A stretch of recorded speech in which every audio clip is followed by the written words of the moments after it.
재회 상담을 하다 보면 재회를 원하시는 분들 중에 가만히 있어도 자연스럽게 재회가 이루어질 수 있다는 확신을 느낄 때가 있습니다. 하지만 여기서 중요한 문제가 하나 있어요. 이런 분들일수록 오히려 더 무언가를 해야 한다는 생각에 안달이 나 있는 경우가 많습니다. 그 순간의 불안감에 사로잡혀 서두르고 조급하게 무언가를 하려는 충동을 느끼곤 합니다. 예를 들어 제가 상담했던 한 분은 헤어진 직후 재회를 너무 간절히 원한 나머지 끊임없이 상대방에게 연락하고 그의 마음을 돌리기 위한 모든 방법을 시도했어요. 그분의 결과는 어떻게 되었을까요? 오늘 영상을 끝까지 시청하시면 여러분은 재회를 준비할 때 절대 하지 말아야 할 행동들과 효과적으로 기다리는 법, 그리고 스스로를 성장시키면서 재회의 기회를 극대화하는 구체적인 전략을 배우게 될 겁니다. 그러니 끝까지 함께 해주세요. 예전에 심각하고 간절하게 상담을 요청해 주신 분이 생각이 납니다. 나는 지금 당장 다시 만나고 싶은데 상대가 받아주지 않아요. 어떡하죠?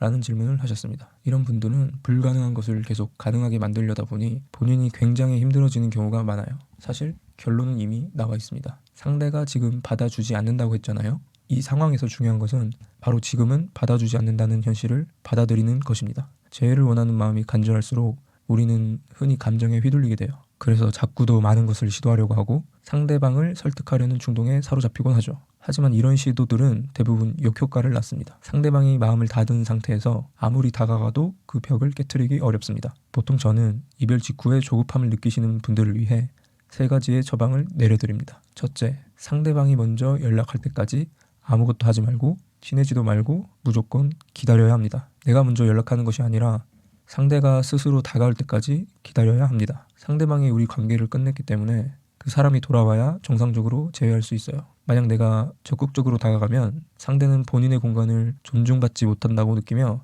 오히려 더 거리를 두게 됩니다. 상대방은 본인이 끝낸 관계에 대해 스스로 다시 생각해보고 결정할 시간이 필요해요. 즉, 재회를 원한다면 반드시 기다릴 줄 알아야 합니다. 둘째, 헤어질 때 감정이 아무리 격해지더라도 가급적 좋게 끝내야 합니다. 이별의 순간에 감정적으로 대응하지 않고 가능한 한 좋은 인상을 남기는 것이 중요해요. 이별 과정에서 서로에게 상처를 주거나 감정적으로 폭발할 경우 남아있던 좋은 기억마저도 부정적인 것으로 덮여버리게 됩니다. 이별이 나쁜 기억으로 남으면 상대방이 나를 다시 생각할 때 그 부정적인 감정이 먼저 떠오를 수밖에 없습니다. 심리학적으로 사람은 기억을 선택적으로 왜곡하여 좋았던 기억마저도 나쁜 사건과 연결시키는 경향이 있습니다. 이별 당시의 감정이 격해지면 상대방은 내게 남아있던 작은 애정마저도 잃게 되고 관계가 회복될 가능성이 낮아집니다. 셋째, 이미 이 관계는 끝났다는 것을 인지하고 받아들여야 합니다.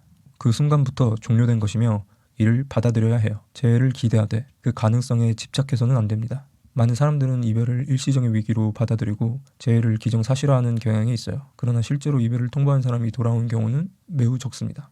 이별 후에도 계속해서 상대방을 붙잡으려 하거나 미련을 갖는다면 자신의 삶을 제대로 살아갈 수 없게 되고 더 나아가 상대방에게 매달리는 모습으로 보여질 수 있어요. 제 경험으로 볼 때 재회를 성공적으로 이루는 사람들은 이별 후 그 관계가 끝났음을 명확히 인지하고 자신의 삶에 집중한 사람들이었어요. 이들은 재회를 목표로 하되 그 가능성에만 매달리지 않았습니다. 재회는 여러분이 기대할 수 있지만 집착할 대상은 아닙니다. 지금까지 제 방법을 듣고 기다리는 것이 맞을까?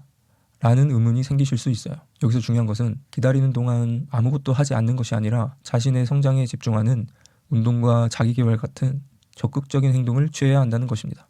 운동과 자기개발은 외로움과 조급함을 해소하는 데도 큰 도움이 됩니다. 이를 통해 불안한 감정에서 벗어나 좀 더 자신감 있고 긍정적인 태도를 유지할 수 있습니다. 저도 과거에 헤어짐을 통보받은 적이 있어요. 그때는 정말 마음이 아프고 당장이라도 상대방을 붙잡고 싶었죠. 현실적으로는 받아들이기 어려웠고 그저 어떻게든 다시 붙잡아야 하지 않을까? 라는 생각에 사로잡혔습니다. 하지만 그 순간 바로 붙잡기보다는 한 발짝 물러서기로 했어요. 상대방이 헤어지자는 말을 꺼내기까지 얼마나 힘들었을지 생각하니 그 통보를 초연히 받아들이는 것이 중요하다는 것을 깨달았습니다. 물론 마음적으로는 여전히 복잡했지만 상대방에게도 스스로 생각할 시간을 주는 것이 필요하다고 느꼈고 저도 제 삶에 집중하기로 했습니다. 그래서 감정적으로 대응하지 않고 침착하게 그 상황을 받아들였죠. 다행히 얼마 지나지 않아 상대방에게서 먼저 연락이 왔고 결국 재회할 수 있었습니다. 재회는 단순히 기다리는 것이 아니라 스스로를 더 나은 사람으로 만들면서 자연스럽게 상대방에게도 긍정적으로 생각할 수 있는 기회를 주는 것입니다. 결국 감정적으로 압박하거나 서두르지 않아요.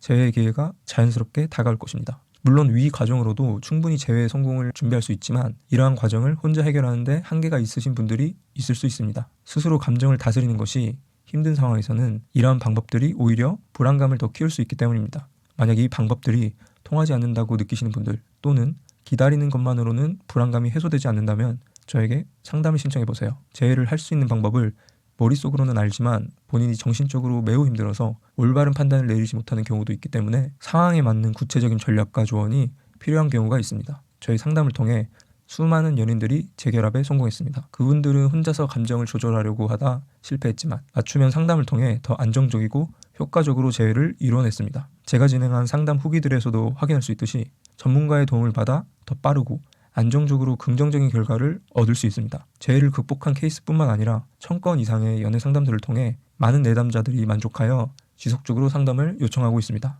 여러분도 혼자 고민하지 마시고 저희 상담을 통해 더 안정적이고 체계적으로 재회와 연애를 성공하셨으면 좋겠습니다. 상담에 대한 더 자세한 내용은 아래 고정 댓글을 통해 확인하실 수 있습니다. 오늘 제가 준비한 영상은 여기까지입니다.